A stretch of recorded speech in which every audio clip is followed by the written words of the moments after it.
All right, folks, we are back for the next UFC card, which promises to be worse than the last one, but we're gonna make our picks and do the best that we can at it. Some crazy lines, some crazy fights, and just wide over underlines. The more we looked at it, we hit our parlay last week with Rose Namajunas and over 1.5 in Dober versus Silva. So pat ourselves on the back for that one, boys.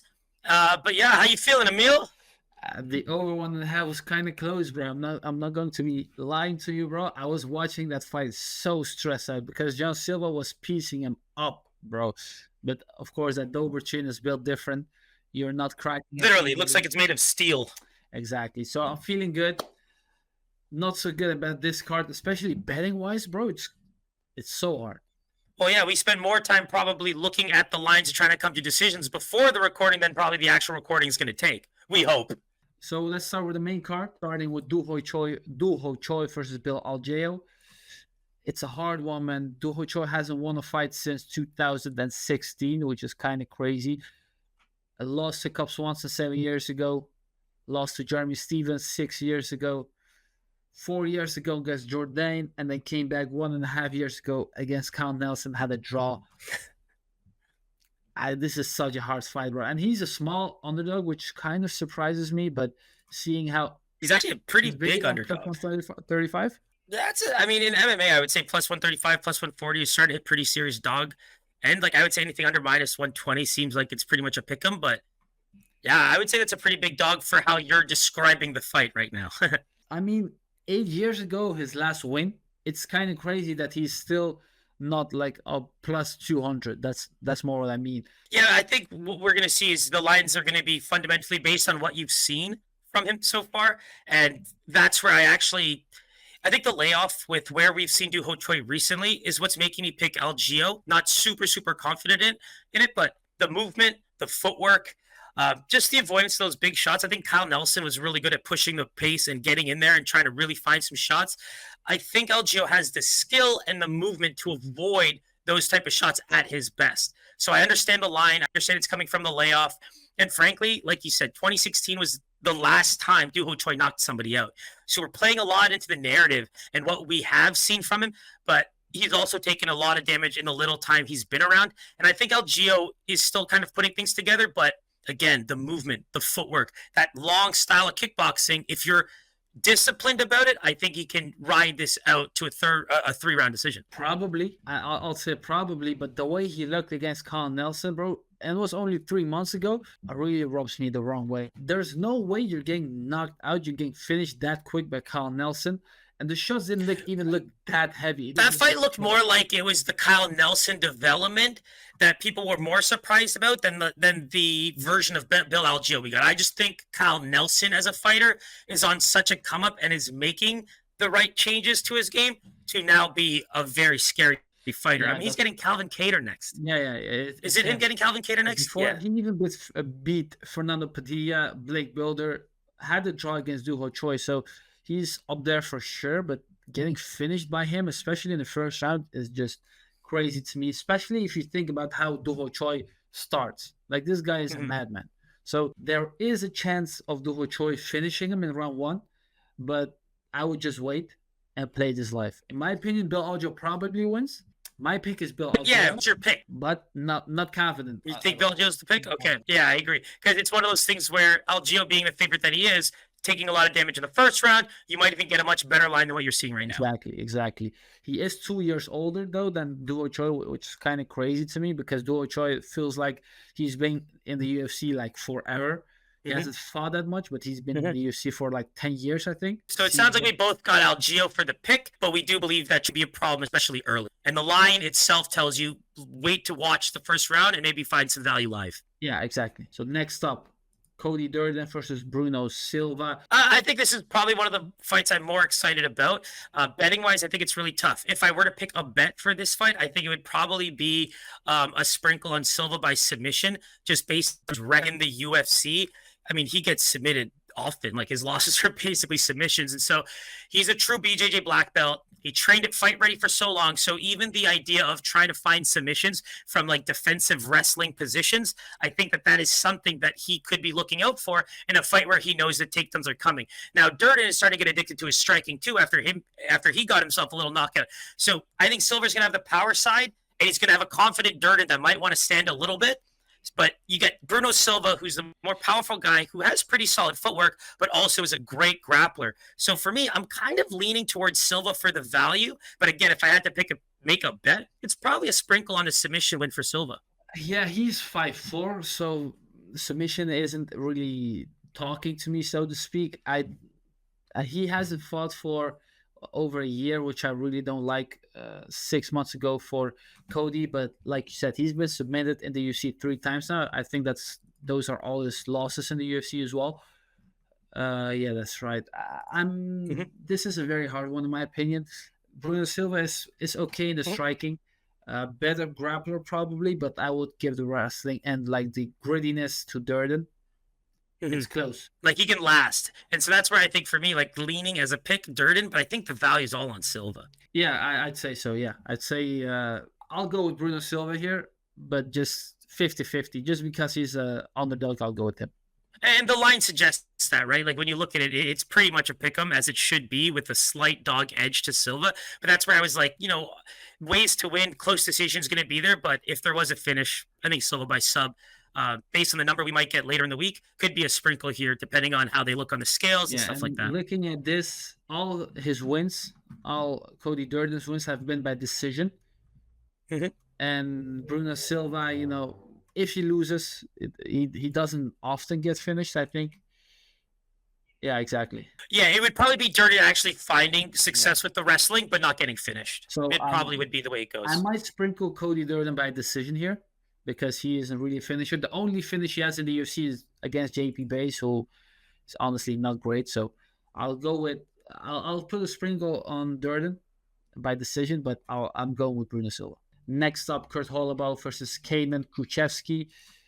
This is a tough one, man. And once again, I'll let you start this one off. Yeah, no problem. I just think Kurt Holloway's UFC record doesn't really stand out as someone that's had success here, but there's also a lot of unknowns here. I think if you were to look at this fight, there's a lot of fight of the night potential, but there's also a lot of unknowns.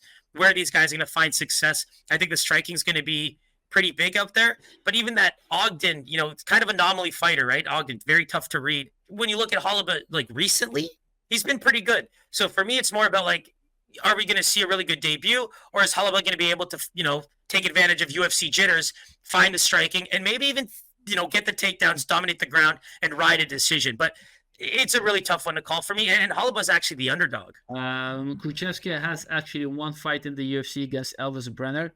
Lost that fight by overhand in round number one. Right. I even watched that fight. Yeah, it's all good. So a pretty good opponent to get you. And Elvis Brenner's a powerful guy. Try to even beat Kutateladze, so nothing to be ashamed of. I feel like Kurt, I don't know. I have a really bad read on him. I thought that he was going to beat Trey Ogden, but then he got dominated so easily. Yeah. Such an anomaly. Yeah, I'll go with Kuchevsky, but just because I don't know, bro. Yeah, this would be the one fight I can pretty much say pre-fight on it, but yeah, Kuchevsky is a pick right now just based on recency. Makes a lot of sense. He is okay everywhere. I would say his grappling is pretty good, which was a problem against Holloway. So I'll go with Kenan, just hopefully using it and winning that way, but no bet from me at all. Same. So we're leaning that way. Beautiful. For sure. Next up, now this is going to be a banger, bro. Say whatever you want about this card, but this is going to be a banger. Steve Garcia versus Sung Woo Choi. In my opinion, this is not going to distance. Steve Garcia, bro, Mean Machine, I feel like that's perfect. That's a perfect nickname. And Sung Woo Choi, the Sting, that makes perfect sense as well. Sung Woo Choi is someone who isn't really wild in the striking. He stings like a bee, moves like a butterfly type of fighter, The grappling needs some work, and that's, I think, something that Steve Garcia will use against him. He is somebody that goes forward all the time, which gets him knocked out sometimes. It did against Mahashata, for example. And I feel like Sung Woo Choi is a similar type of fighter who's very technical on the feet. And can really find the spots to knock you out. So in my opinion, this is not going the distance, but I got Steve Garcia to just be the mean machine that he is, go forward, get him to the ground and dominate him there. Pretty much agree the same way. And we talked about some of the counters that Choi can present, which is kind of how Garcia got knocked out the one time that we saw. But the big thing that stood out for me stats wise is the takedown defense is pretty solid, and a striking accuracy differential of 56% for Garcia and 38% for Choi kind of tells me that if there is no knockout, the guy that's going to be landing more and being more dominant is probably the guy pushing forward. And Garcia's been cracking lately, and he's been looking really good on the feet. So I totally agree. I mean, I don't even know if there's that much more to jump into, because I think we both can say if Garcia gets knocked out, that's probably the biggest, relative surprise. But outside of that, Garcia dominating for 3 rounds and maybe finding a finish himself seems like the more likely outcome. Look at the last fight of Steve Garcia, for example. The way he beat Melzakel Costa, bro. You see how good Costa looked against in his last fight. I don't remember against who it was. Against Nuda Bicky, who beat them both. Before that, beat the brakes of Chase Hooper. Got knocked out against Mahishata. Happens. Actually got hurt bad, twice against Ontiveros, so that's not a good look. So it just shows us that Garcia is pretty chinny, but honestly, so is Sung-Woo Choi. He got knocked out by Mike Truzano, who gets knocked out by Mike Truzano, bro. And that's where I hit the either fighter to win in round 1 in that Erosa Rodriguez fight. And I think this is another great example of where, if the number's right, that one was plus 300. Think about that for a second. Based on Julian Rosas' type of fights, whether he wins or loses, to get a plus 300 line on him to win or lose in the first round is pretty wild. So I think, the numbers suggest in this case that there's a chance. Just take that type of finish, because you're going to hedge out of that under pretty nicely. Yeah, so the under here is under 1.5 rounds is at minus 200, I think, almost, which honestly, it makes sense. I'll go with Steve Garcia here, just if he goes for the takedowns in the first second the fight starts. He should not be striking with Sung-Woo Choi, because he will get knocked out quick. Yeah, under 1.5 is minus 195. So to me, with a similar line structure from the Erosa fight, I can see this being somewhere above plus 250, plus 300, and I think that's a solid line to consider. I don't think that it will get that high. Maybe plus 150 at max, I think. Well, you'd be surprised, right? Because I think the Erosa fight, when you look at the numbers, it seemed like they were leaning towards Erosa getting finished in the first, right? So in my mind, I think because you're combining the stats of the first round and the finish, obviously not the fighter to do it, so you're losing a bit of number there, but that combination of just odds, I think it gets you a little bit closer to that plus 200 range at least. All right, let's hope so, but I don't see this one going the distance, and that's for now. I feel like that will be at around minus 400. That was my guess. Yeah. You're going with Garcia as well? Yes, sir. All right. Then let's go to the co-main event, Brad Tavares versus Jung Young Park. Yeah, so I actually really like this fight for Brad Tavares, and the reason why is Park hasn't even won by knockout in the UFC. He's got good submissions, but Brad Tavares has never been submitted. So it's one of those things where you look at the style of fight where Brad can win, it's usually these type of fights. And how good is Park on the feet? I mean, technically speaking, I think Brad should be able to blow him out of the water. That's just the way I see it. He's got good kicks. He should be able to get to the body a little bit. I think the combos are always there. He doesn't have the punching power per se, so I think that the technical side is what's going to win him this fight. And at the number you're getting him at, I just think that he's one of those fighters that people don't have a lot of belief in because of how he can lose and how he's lost in the past. But matchup-wise, I just think for me, watching both guys fight, it would be super shocking to see Park knock out Brad Tavares. Like, that would skyrocket Park's stock, in my opinion, and I just don't see a submission coming. So for me, 3 rounds of Brad Tavares controlling the feet, using his footwork, landing some kicks, creating those combos, I really see him being able to do it. And at that number, I think it's plus 150, like dog shot for sure. 100%. I would agree. Brad Tavares, like you said, he is getting knocked out, but against Gregory Rodriguez, Bruno Silva, like big, strong guys that are actual knockout artists. Jung Young Park is not knockout artist, bro. He is good on the ground, but against who? Let's look at his submission wins. It's Holmes, Talulin, and Duraev, bro. For me, those 3 names, Holmes, Talulin, and Duraev, are just not at the caliber of skill that Brad Tavares has even lost to, or obviously won, but I just think it's a completely different playing field with the experience factor. Yeah, and if we look at his fight in 2020, bro. He couldn't finish John Phillips. If you can't finish John Phillips, Jean-Philippe? How can you not finish Jean-Philippe? Come on. I'm going with Brett Tavares as well. It is close. I see this like even being a split decision. My main bet on this one will probably be over 2.5 or just fight to go to decision. A good parlay piece. We talked about that. We considered it for our parlay of the week. Over 2.5 is minus 220 right now. And to be honest with you, I don't see Brad getting finished. Like that's where people saw a lot of the last week, right? The Arosa fight, all those ones where you really expect the lines are telling you to expect a fighter to finish. And in this case, I just don't see it. Yeah, I just don't. I feel like both guys are pretty decent everywhere. The chin and they're durable. They're durable for the most part when things don't like when you don't have the crazy power coming back at you. Exactly. They're not too hittable. They're hittable enough to where you're like, all right, this is a competitive fight.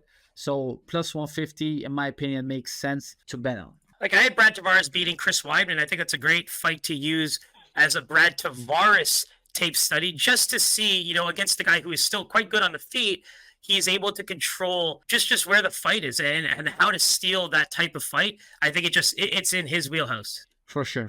So we're going with the underdog here. Let's go to the main event of the evening. Another women's main event.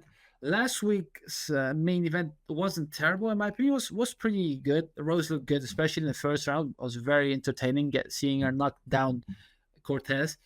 Rest of the fight that line was hilarious though. It was part of our parlay which we hit, but seeing Rose at that minus 2 something range was pretty wild when you really look back on it. We thought it was wild before the fight and it looks even more wild after the fight. She dominated easily.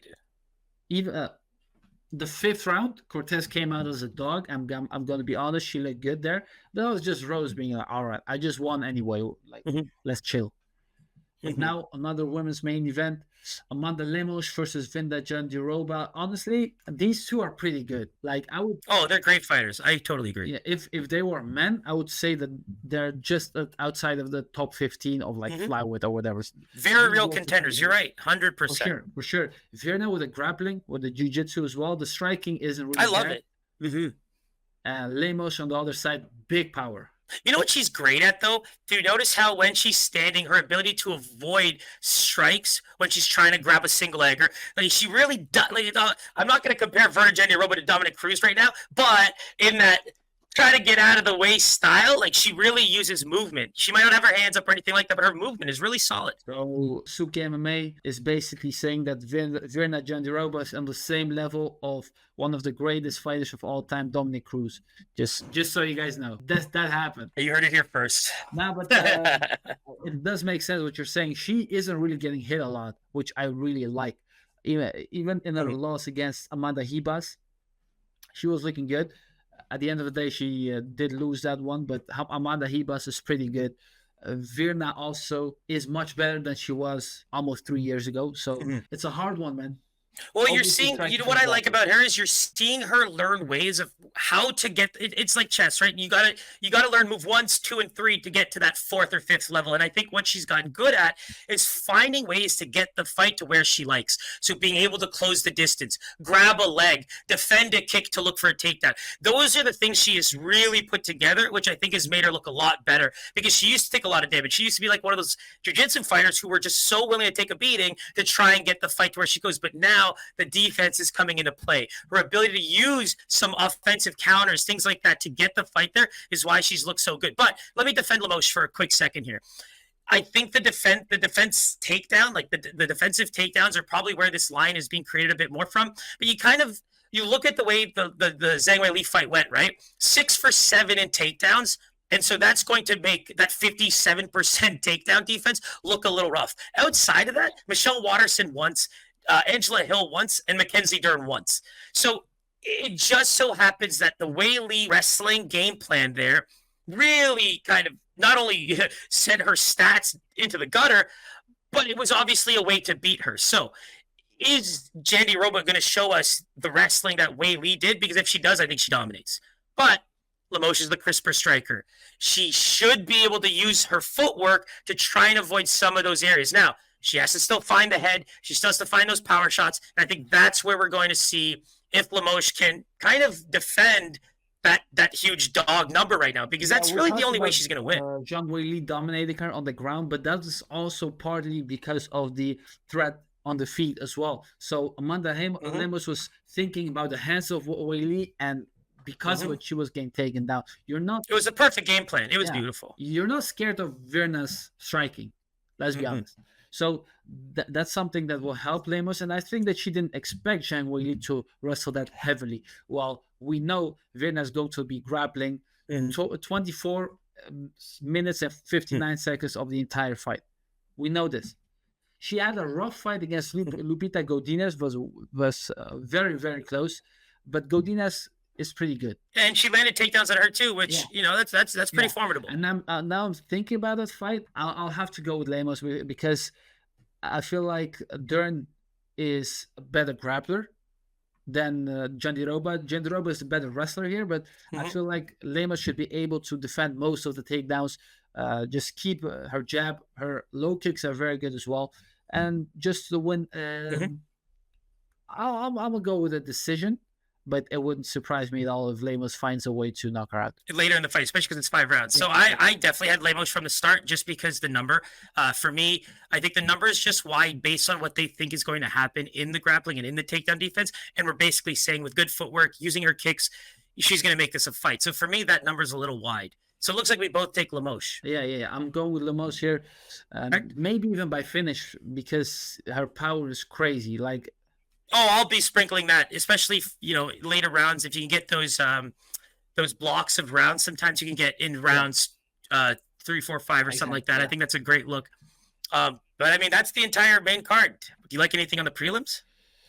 I mean, we could go through them real quick. Let's see. Haider Emil against Jong-Yong Lee. I like Lee here. I feel like he's bigger, stronger, and just better overall. What do you think? Same. I just think when you look at their tape, Emil has to be able to deal with the level of output that Lee's going to throw at him. And I feel like these Korean fighters have a really good ability at generating that output. I mean, they tend to take a lot of damage over the years and don't last very long, but their output is great. And by the third round, even if Lee were to lose the first, I could see him really picking up the pace, trying to dominate in different areas in rounds 2 and 3. So I see Lee by decision, or maybe even a late finish from a very tired Emil trying to keep up. Yeah, for sure. I feel like Young Lee has the better cardio here as well. And not to mention, we mentioned last week as a joke, I actually laid that parlay live. So I took Rose Namajunas live at like minus 290 before it shot up to the thousands, and parlayed it with Lee because, I really do think that that's a good enough line to suggest that the more active and better cardio fighter should be able to steal the decision if there's no finish. I actually have him in a parlay with Rose as well. We didn't pre-plan this or whatever, but I had them in a parlay as well because I felt like the price was too good to pass up. And we talked about it last week, but jokingly said we didn't want to take a fighter fighting the next week. But come fight night, we're both already on it. Brian Kelleher versus Cody Gibson. I know you like Gibson, but at this price tag, bro, there's no way in hell I'm putting money on him. Yeah, so if anything, let me quickly, just because I feel like your opinion on this is very much just like stay the hell away from me type of thing. And the only reason I'm going to give Cody Gibson some credit here is for 2 reasons. I do think style-wise, the UFC is kind of giving him a matchup that should really work for him. Now, Kelleher's fought top competition in his 3 straight losses, but the length is there, and he's never been finished on the feet. I don't see Kelleher submitting him. Gibson's longer, he fights long, and I just think that in the way we talked about Limoges, right, a very disciplined style of fighting, I think Cody has a great shot at getting the win over 3 rounds, and I'm not seeing a path to victory for Kelleher very well because I don't see him finishing on the feet. I don't believe he's going to get a submission at all, and over 3 rounds, just the style clash tells me Gibson's the fighter. Makes sense. I'm staying away. Maybe sprinkle on Kelleher just because he's a big underdog, but Maverick versus Barboza. Yeah, line is terrible. Line is terrible. I don't really have anything to add here, to be honest. In fact, I get anxiety just looking at this fight. I think Miranda Maverick is the most anxiety-filled for any bettor that's ever taken a Maverick fight. I'm sure they're living in a pool of anxiety every time they even see that she's fighting. Because you look back at the Macy Barber fight, one of the wildest ones. I mean, it's happening a dime a dozen now, but back then, that was one of the wildest scoring fights. Like, even if you saw it either way, it was just like, what fight were we watching? Just a very weirdly scored fight. But the thing that really bothers me is the style, right? The UFC really pushes Maverick as a big prospect, but a lot of the time she gets beat up on the feet, then has to go into the takedowns, dominating the ground, not really finding much success with ground and pound or much of the submissions and stuff, but it's just one of those grueling wrestler style fights. And usually from a defensive perspective, because she couldn't cut it on the feet. When you look at the numbers too, Barbosa 66% striking defense and 54% striking accuracy. I think people are going to be a little surprised with how good Barbosa might look on the feet against Maverick. But then you got the takedowns coming in. And in that sense, you just can't help but lean Maverick pre-fight. But I'm not going anywhere near this. In fact, I might go dog shot if she looks good in the first and can avoid some of those takedowns. Into this one, I felt the information you gave was good, but honestly, yeah, we can cut too much. Low grudge Abovdo versus Trey Ogden. Ogden is an underdog here, which kind of makes sense. To me, this is a -110 either way, in my opinion. Not really anything to add here. What do you think? The thing that stood out for me big time in this fight is just Ogden's never been finished on the feet, but also has never finished anyone on the feet. So I think Loic, if he's able to avoid, the clear-cut game plan of Ogden, I think he has a really good shot at winning this fight. And the line that we saw is a pretty solid line for a guy who I think has far more paths to victory. And this one probably comes down to cardio. I'm just thinking of it because you said that he's never finished anybody on the feet. Loic is a pretty good wrestler.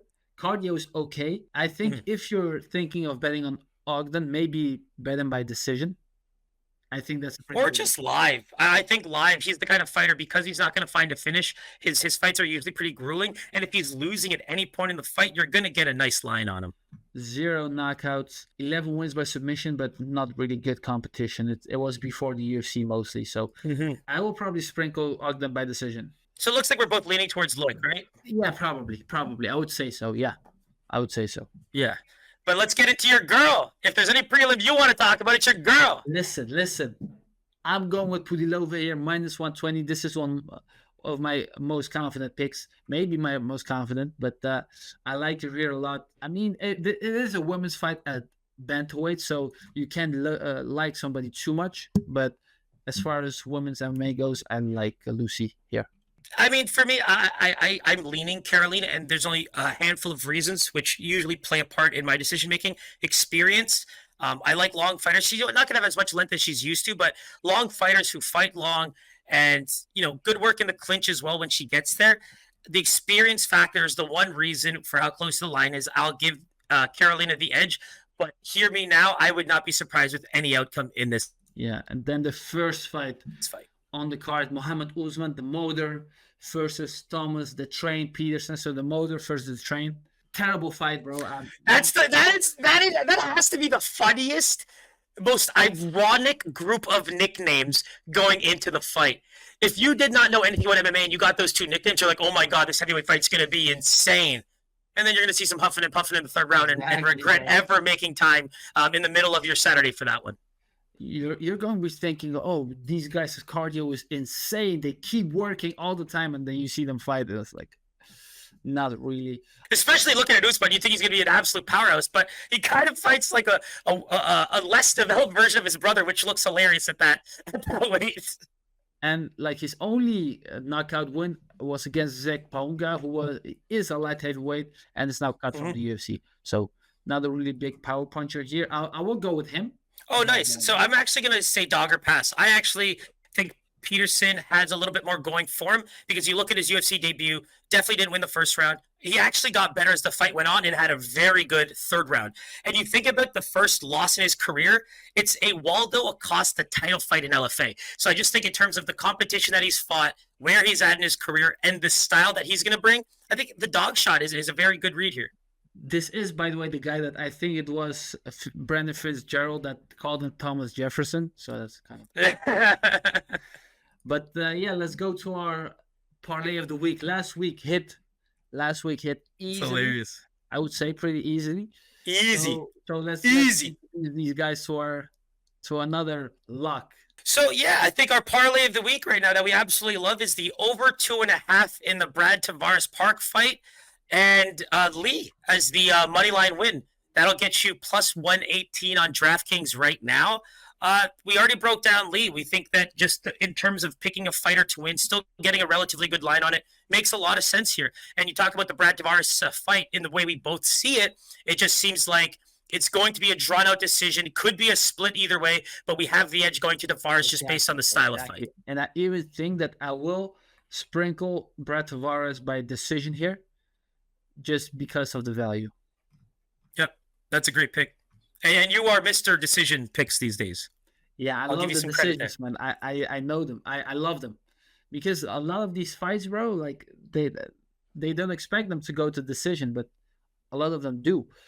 It's hilarious that I've become such an under better in most sports that now my most fearful bet in any sport is probably a fighter to win by decision. I just feel like the amount that I would regret my loss would be so much higher than most sports. And it's just weird to have that mentality over something where we're probably taking way crazier lines than that, and even the type of outcome. Yeah, bro, imagine putting Holloway by decision against Justin Gaethje, bro. I would lose my mind if that happened. Oh, bro, I wouldn't be alive for the next breakdown. Man, that's crazy, bro. Imagine. Heart attack wouldn't happen. I'm already on my feet screaming, waking everybody in my neighborhood up when Max Holloway is fighting. You want me to add a decision prop to that life? No. Too old for that stuff. Man, that's crazy. So I will have my best pick of the week, which in my opinion, I will combine it like value plus the confidence I have. I'm going with Lucy Pudilova. I feel like she will easily be able to outgrapple Luana Carolina.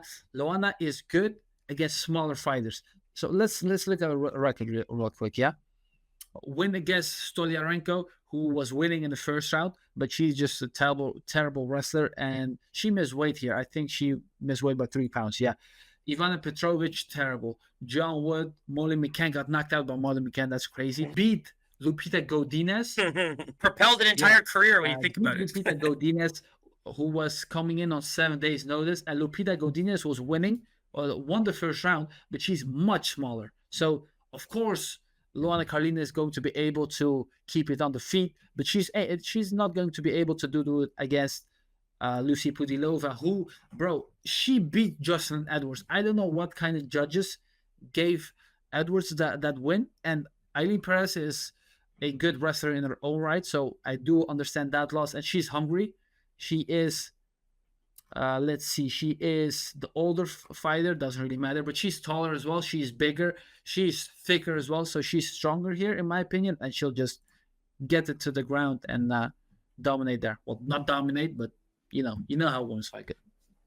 100%. I just think that her losses are usually against strikers, and it's a little too close for comfort. But I see where you're going at in terms of like even the skill differential. And we've kind of talked about this. The fact that Luana is not going to have the advantage that she usually does in most fights, the length, the distance striking. Like Pudilova should be able to kind of find her distance. And you can make the argument that Pudilova has fought much better strikers than Luana Carolina. So I don't hate the pick, but I might ride with you just because I'll have something on the fight, but that's what I'm trying to stay away from. And you seem super confident. For me, I'm going to keep it short. I obviously you're giving out one that's much better in terms of value. I still think Brad Tavares is my favorite pick on the card, but I'll give out Gibson because I just feel like the trajectory of careers, how the UFC has booked this fight, and the style of fighting, especially without Gibson ever being knocked out, I really believe he has the opportunity here to shine. And riding a 4-fight losing streak in the UFC, not including tough, it's make or break for me for Gibson. And I just think it's a good spot. Yeah, I get where you're coming from, but like you said, no wins to the UFC. That's kind of scaring me. But I see him winning here as well. Like now I'm thinking about it, I see him winning here. So let's get it. Pudilova, Gibson. Don't parlay those. Then we got the show parlay that we're already winning. We got Brad Tavares and Park over 2.5 rounds, and Lee moneyline against Emiel. Yep, for plus 118. Lay that now before the juice gets worse, so you can win with us again. And I think we're done here. Yes, sir. Quickly this time. Because we want to get through it, baby. Let's be real. Come that next time. Y'all better be ready to sit for an hour. Longer, bro, for sure. Thank you guys for watching.